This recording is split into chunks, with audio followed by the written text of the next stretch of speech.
Hello, and welcome back to another edition of Carrie's Gardening Channel.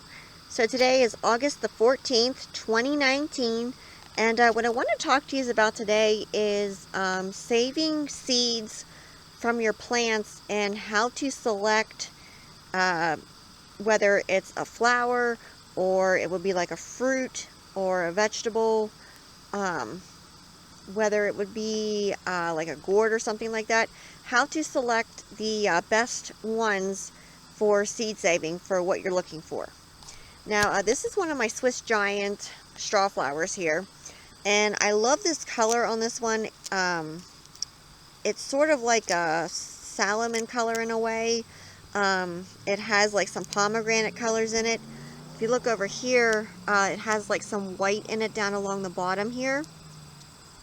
And I love the how large this particular flower is. So this one here will actually be one that I will be collecting seeds from here because I like the large flower. These down here, they're kind of smaller. It's not really what I'm looking for flower size wise. So in choosing my flowers, because I want the larger ones, I'm going to be taking this one here and letting it actually go to seed. And marking them is a good thing so that you know, hey, I want this one here for seed, or like this one here is probably going to go for seed too. And then the rest of them, I'm going to just take these here off and dry them and use them for arrangements or decorating or whatever I choose. You want to select like size-wise, color, the robustness of the plant growing. Disease resistance is a great thing. So these here are some Amish Cockscombs here. And like this one here developed more of a crested head than like say these over here did. These over here, they're small, they're not really that large. So if I would be selecting one to collect seeds from, I would be picking this one down here because this has a larger head to it. It's not like small and kind of spindly like these here are. And these are both Amish Cockscombs here. It's just one developed an actual crested head on it, and the other ones kind of went just smaller and skinnier. Now, this one here is one of my Tennessee dancing gourds, and they're also known as Tennessee spinning gourds or spinning gourds. They have several different names. And if I was going to be selecting seeds off of these, I would want the ones with the straight neck on them, and I would look for the uniformity of the gourd itself for what the description for this particular variety would be. Some of these, and I do have some that the necks on them kind of curled a little bit.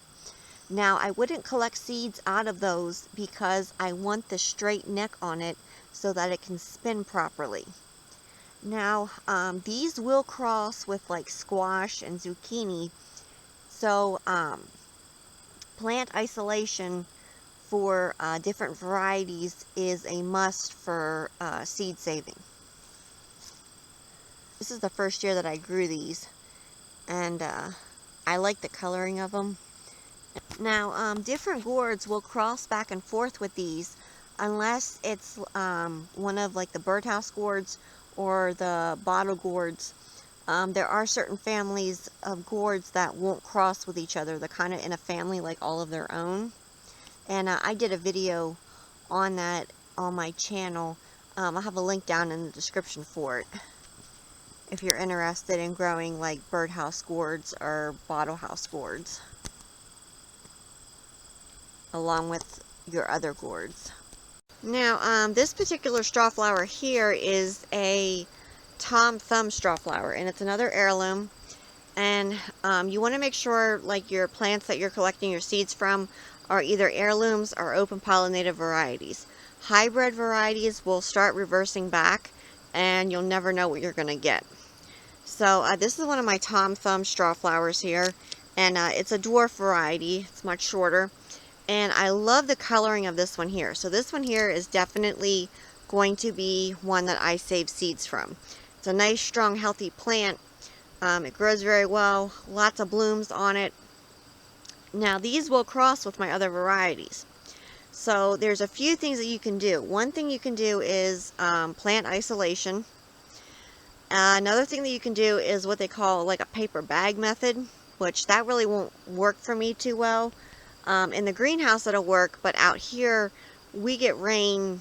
We've been getting rain, and that would just be a mess with a paper bag. But what you do is, as this continues to open, you'll see like the pollen inside. And where your cross-pollination comes from is like wind or bees, butterflies, hummingbirds will get the pollen on them, and then they'll come to this one, and then if they went to another straw flower, it will cause it to cross. And you'll see that cross in the next generation of the straw flowers. So that's one thing to keep in mind when you're selecting your seeds. Now, the way that I'm doing this is they're kind of coming in the seed at different times. So I should be able to get away with this and letting this particular color go here to seed, and then I shouldn't have a problem with cross-pollination. So Tom Thumb straw flowers have multiple different colors in them, as well as the Swiss Giants. And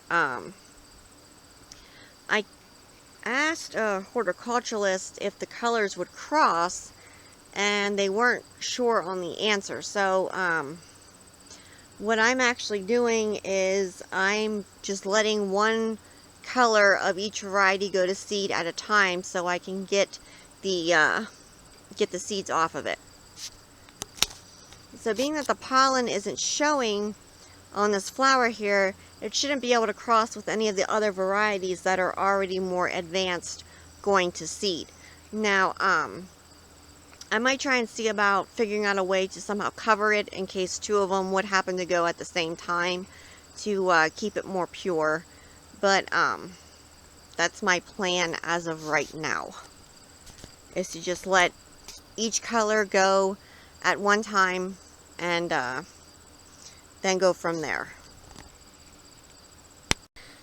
And even though it's August right now, I'm gardening in Pennsylvania in Zone 5B. So I want to make sure that I get my seeds for the particular varieties that I want to collect them from before like the frost would come or freeze would come. So we still have a little bit of time, but honestly with what the weather's been doing this year, I really don't want to take a chance on it. So I'm just, selecting my varieties now. And probably the plants will stop blooming. Most of your annuals stop blooming after they go to seed. But honestly, I'd rather have the seeds so I could, replant them again next year for the colors that I like.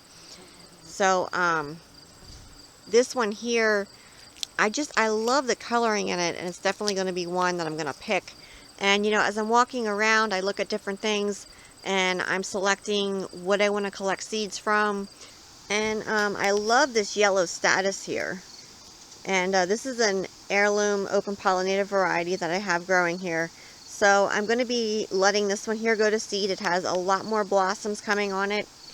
And I really want this particular color right here. So I'm just letting this one here go to seed. And when you do collect your seeds, you want to make sure that you select from multiple different plants of the same color. Just look for like what you're looking for color-wise, the size of, if you're growing flowers, fruit, whatever you're growing. Just look for, what you're looking for. If you like the larger flower size, then go for the larger ones. If you like if you be growing tomatoes and you have one that's really nice sized, then that's the one you'd want to collect the seeds out of. And you want to make sure that you collect them from different plants to keep the variety going. And the interesting thing about saving your own seeds from your heirloom and open pollinated varieties is the plants will actually start to adapt more to your climate. And then as you plant those seeds, they're going to be more for your climate. And I've heard this before, like seeds that were collected down south might not grow as well up north as a seed that was collected up north and planted up north. So that is something to keep in mind. You know, it's good to collect your own seeds. That's how a lot of these heirloom varieties and open pollinated varieties have lasted over the years, is, you know, people collected the seeds from them and they gave them to a friend who gave them to a friend, and then by selecting like the, you know, like the colors and stuff that you would want, or the plant growth, is how these varieties have survived. Now, yes, there are some that will just grow a lot taller, and if you like that particular trait in that plant, then save seeds from the taller one. If you want the one that's shorter, then save seeds from the shorter plant. It's kind of, it's what you want to save seeds from for what you like. Now, like this particular tomato here, this is a Mr. Stripey heirloom tomato, and this grew on one of my seedlings from seeds that I had collected myself, and I collected it based on the coloring, based on the flavor that we liked, the plant's disease resistance, and how much it yielded for a for the plant. Now, Mr. Stripey is normally a lower yielding tomato, so that is something that I kept in mind when I selected my seeds off of it. But I also selected based on like the fruit size of it, and I planted my seeds and I grew the plant, and this was one of the tomatoes that was harvested off of it. And it has the flavor that we wanted it to have. It has the nice bicoloring in it for the Mr. Stripey tomato, and the plant is growing like crazy, and that's how I selected my seeds for it. And Mr. Stripey is an heirloom tomato that was, I think the Virginia Mennonites brought it in the 1800s, I believe it was. So it's lasted a long time, and by, you know, people saving seeds from it, it should hopefully continue to last, because there's so many heirloom varieties that are no longer around anymore, and it's sad because, I mean, they're the base foundation for your hybrid plants. They actually start with heirloom varieties, from my understanding, and then they start hybridizing them thereon, because the heirloom varieties have the genetics that have kept them going. And that's how I understand it from all the research and articles that I've read on heirloom plants and how hybrid plants are done. So I hope you enjoyed my video on collecting seeds from your heirloom and open pollinated varieties, and I hope it helps you to preserve and help save the past for future generations. So if you like my video, please like, comment, subscribe. Please don't forget to hit the little notification button. That'll tell you when I put a new video on.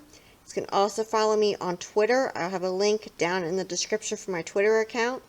Thank you for watching, and I hope you have a nice day. Bye.